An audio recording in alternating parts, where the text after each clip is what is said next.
So it is July. Hello again, and it is July 10th, 2018. This is my 9th video diary so far.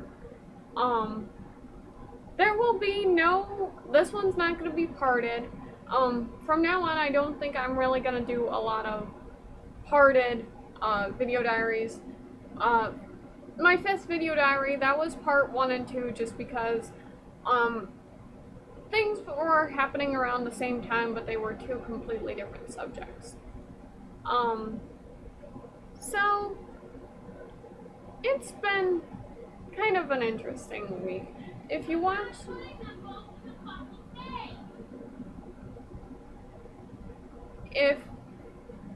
my video diary yesterday, that told you about the news I got regarding Matthew and I, which I was very happy about that news. I just hope the ball can get rolling soon. At least before my 18th birthday, which is May of next year. So today, to start off, last night I could barely even sleep. Just because I'm a little worried that with Matthew choosing what he's going to do, that he may drive himself crazy about the situation and how he's going to do it. But then again, we're both crazy anyways, so he really wouldn't be driving himself too far off the deep end. I know he keeps thinking about how he is going to make it up to me. I am not going to make it very hard for him to make it up to me. Just being able to be with him again will already count for a lot of it. And I really do mean that. It'll account for a big amount of it. Granted, everyone agrees the situation is ridiculous, but it has been men in his relationship. It's been up and down roller coasters. There was only one time last year we hit a straightaway. And that was my Sweet 16, the cabin fever party, his grad party. And that was like when we were in a good straightaway, was like that 4 or 5 months. That was a really good time for us. A lot of other times it has been kind of, our road has been very bumpy and full of holes.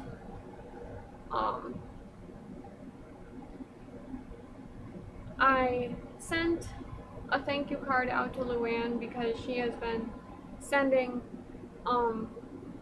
gifts to me from Matthew upon his request, and I can't thank her enough for that. I don't know how I can thank her. I don't know how I can repay her back for all she does for me. For me and him. I feel forever indebted to her just because without her, I would have never been able to probably pull myself out of the hole I was in when everything first happened.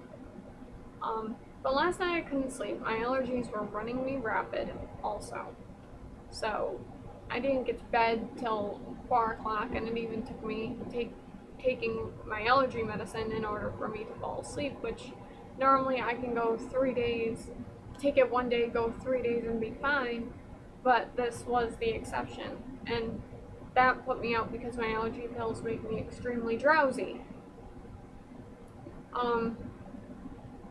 I have started talking to Leah again, and she wants the situation to pick up before May. Because Matthew, you turned 20 in January, and still living in your parents' house at 20 years old, with all you've been through, it confuses a lot of people, although I know they're all you've known.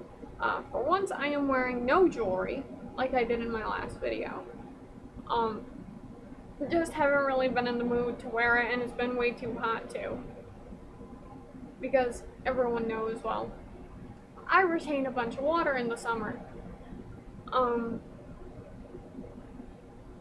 But yeah, ever since And I know it'll take a while for Luann to get the letter I put in with her card to you, Matthew. But pretty much what I say in that is, I'm here waiting for you, don't worry. I am waiting for everything to happen, for this to get going. You know, I have also been reading I've been reading my tarot each morning. Almost every morning when I've got up, I've done my tarot, which helps predict, it can either be mental or physical or emotional or something that's going to happen.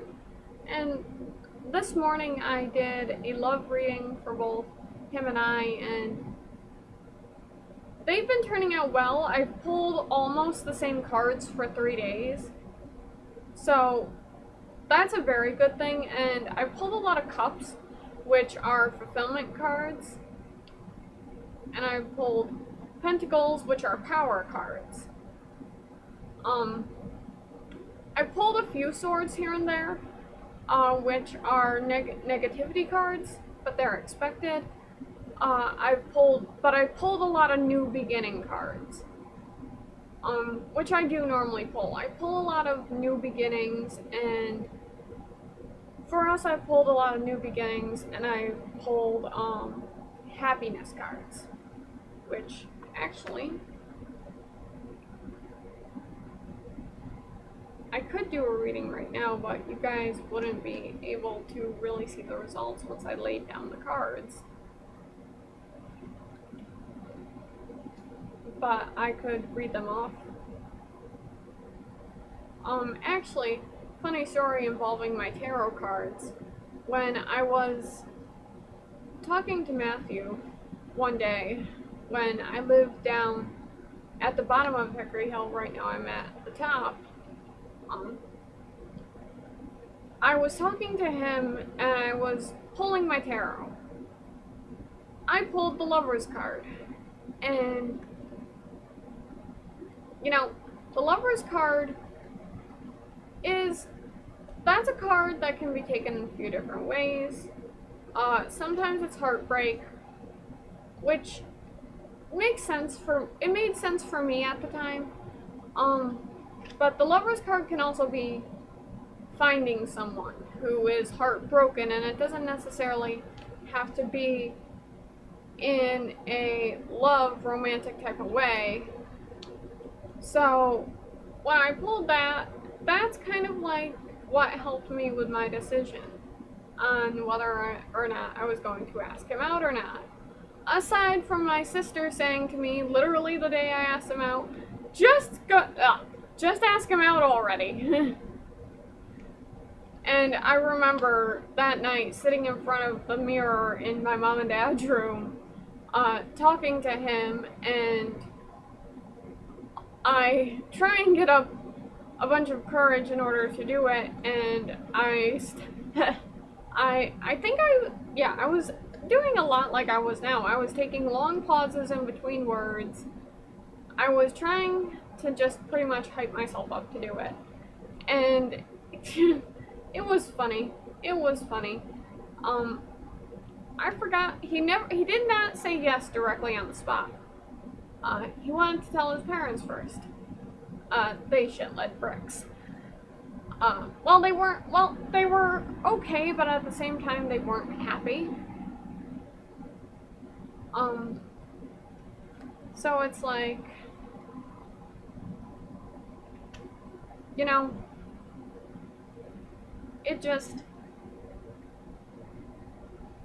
kind of like, it happened, and him and I have now been together nearly, let's see, March, April, May, June, July, 2 years, 4 months, which is almost 2.5 years, which really surprises people, because we're a long distance couple. We've gone through a lot of heartbreak and, well, heartache, not heartbreak. We've gone through a lot of struggles, but neither one of us has left each other. And I think the reason why that is because we became pretty much allies and we help each other as much as we can. We're someone who we can come to without being judged. Yes! For what we're talking about. And you know, we have this great understanding of each other's minds. We know how they work. He's able to handle me in every mood. I'm able to handle him in almost every mood. Not once, I don't think once we have really gotten angry at each other. I think we've gotten more upset with each other more than angry.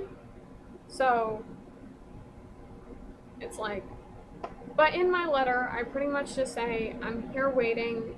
I will always be here for you. Not once will I'm never going to leave. Just, it's a lot of encouraging words, and it's like, keep going, and when this all happens, come back to me, and you can make it up any way you want to. I don't care how it's made up. I'm not gonna set any specific way on how I want it made up. Unless it's something I don't necessarily like, then I'll just prompt maybe something different. And that's another thing him and I do a lot. We compromise, because everyone knows, like, I am very outgoing, but at the same time, I very much like to stay in my comfort zone. So, and I ended my letter like I almost end all my letters.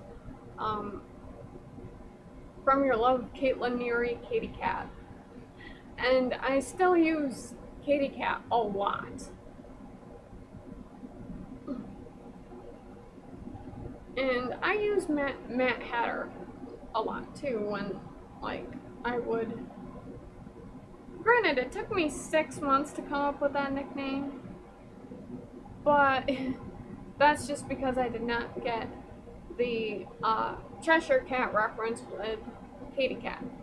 But I guess what I'm trying to say is, I'm always here, I love you, and let's hope this happens quickly. Well, not too quickly, but quickly, and at least before my 18th birthday. So, this is Caitlin signing off, and above all I've said, Matthew, I love you with all my heart, and this is goodbye for today. Signing off now.